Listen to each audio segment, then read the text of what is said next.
Hello class, welcome back once again.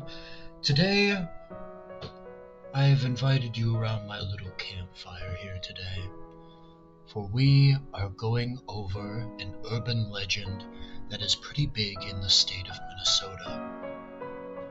Now, come gather around, sit around the fire, perhaps grab a s'more or two, and just simply sit back and relax as I tell you a tale that is centuries in the making.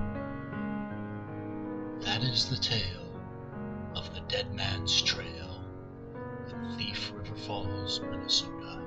Now, this specific area of the Midwest was home to the Dakota Native American tribe. And during this time, people are still colonizing out west. And the United States that we know today is slowly expanding. Now, tragically, as the story goes, during said expansion, a Dakota Native woman and her baby were being chased by her would-be captors. Now, she knew she wouldn't be able to get away. She was carrying too much weight. After all, she was carrying an entire baby with her.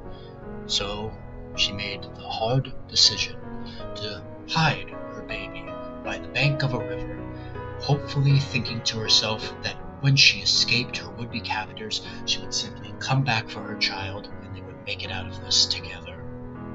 Now, fortunately, the woman with the reduced weight was able to outrun her captors and eventually led them astray and was able to get off completely free. However, tragically, when she came back to the riverside where she left her baby, she had found that the tides of the river had risen and had swept away her child, never to be seen again. Now, in a state of revenge, she placed a curse on the river as a sort of vengeance for the river taking her child. That is where the basic story of it ends. However, that is not the entire tale, as this myth has survived far into the modern day, and people have even talked about their modern experiences with this area of the river and the trail as a whole. People have reported a woman moaning, crying out in pain or agony, screaming out, and people theorize that this is in fact the spirit of the Dakota woman who lost her child, crying out in pain and agony at the loss of her child all these years later, still unable to move on.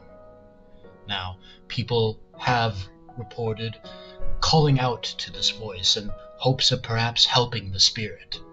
However, whenever they do so, they're either simply met with more groans and cries, or complete and total silence altogether, as the woman seems to mysteriously vanish. And it isn't just voices that they hear either, oh no. People have reported seeing her ghostly apparition moving along the riverside, through the trail and around the surrounding woods. Perhaps she's still out there, looking for her child, along the riverside, along the trail, thinking maybe she just simply misplaced it. For her sake, one day, I hope she does find her child, so that she can finally rest. But what do you all think about this? Is this just another urban legend surrounding sort of the Native American legends of the American manifest destiny of the time? Is this just something drum up by the local community for tourists? Or do you think this actually happened? Or do you think perhaps the historical event itself did happen, but the hauntings itself aren't true? Have you been to the trail yourself? What were your experiences? Please be sure to share them with me down below. But that is all I have for you today. A woman and the tragic loss of her child, and the woman herself, still aimlessly wandering in the simple hope of finding him. But, as I said, that is all I have for you now. Perhaps I'll take a trip down there myself one day and I'll record my experiences, see if our community can drum up something or perhaps come to some sort of solution. But until next time. Hello, class, and welcome back to our little campfire. For today, I have an urban legend hailing from a state in the U.S. known as North Dakota.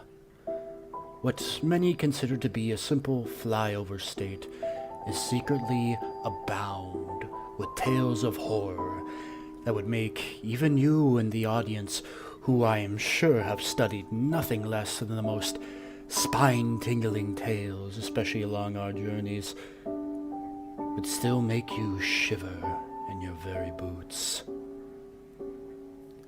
And today, I think it'll be no different, as we are going over the abandoned town of Tagus, North Dakota, who is rumored to have its very own portal to hell. Now, Tagus, North Dakota is by all means a completely abandoned town in today's age.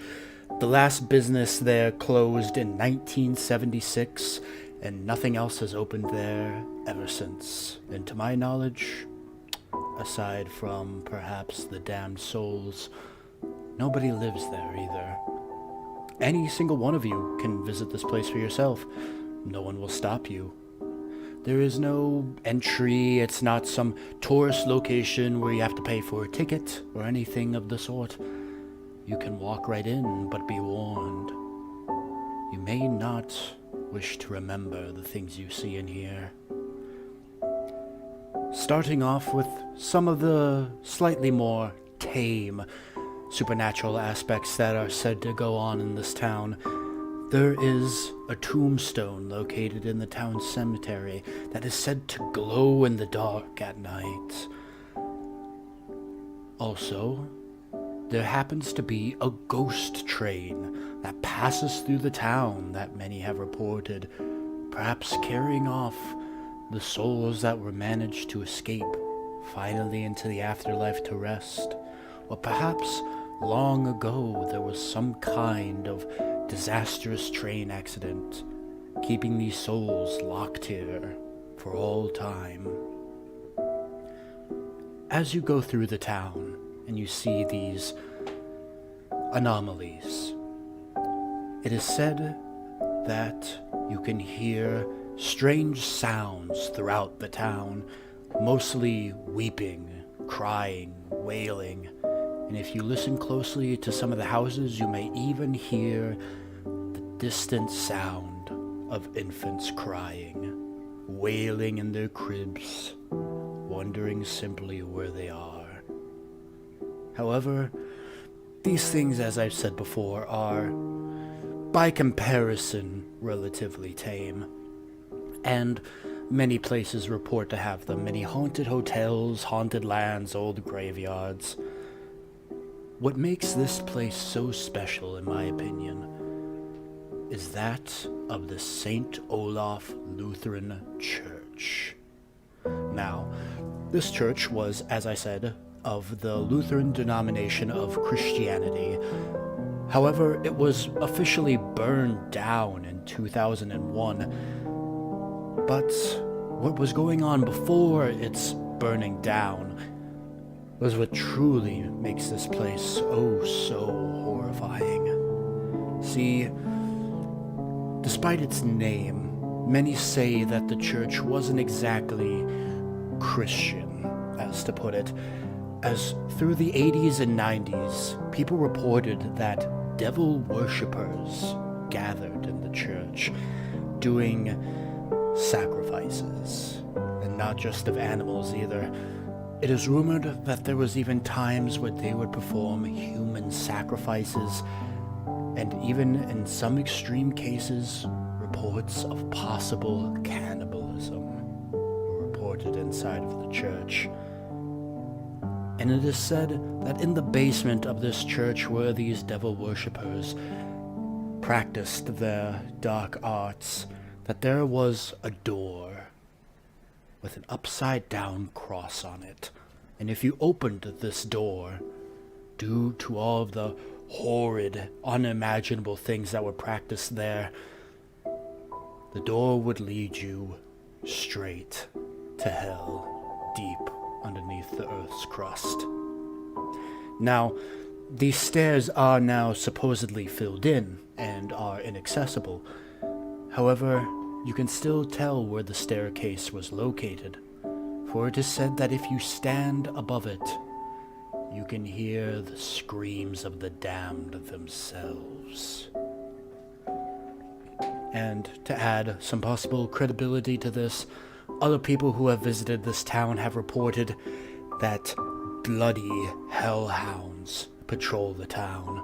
People have reported dogs covered in blood, seemingly appearing out of nowhere, snapping, growling, barking at them, as if they're trying to get them away.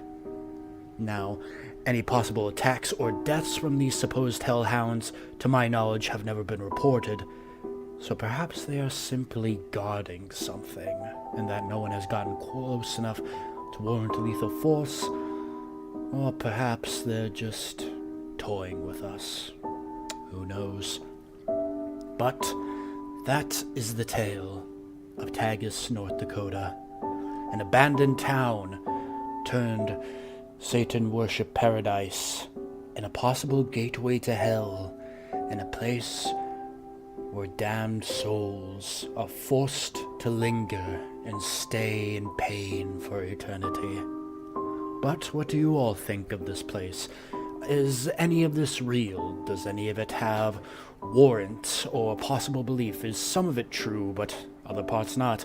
Are the bloody dogs actual hellhounds, or perhaps just dogs that are strays and happen to have fed on something right before snapping at people? Do you think that there was actual Satan worship in the 80s and 90s there? Do you think some of the exaggeration is just that, exaggeration? Or was it just people playing pretend, as you could say? Let me know what you all think. But that's it for our campfire story today. Until next time. Hello class, and welcome back to another lecture. Today we are diving more so into some more urban legends, as I particularly like telling them all to you, and you always seem oh so interested every single time we talk about them. So gather around our campfire, and today we travel to the distant lands of Iceland for today's story, as today we are speaking about gryla.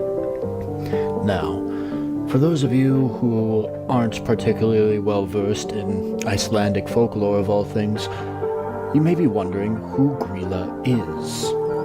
Well, in Iceland, there is this specifically Christmas tale about the 12 Yule lads.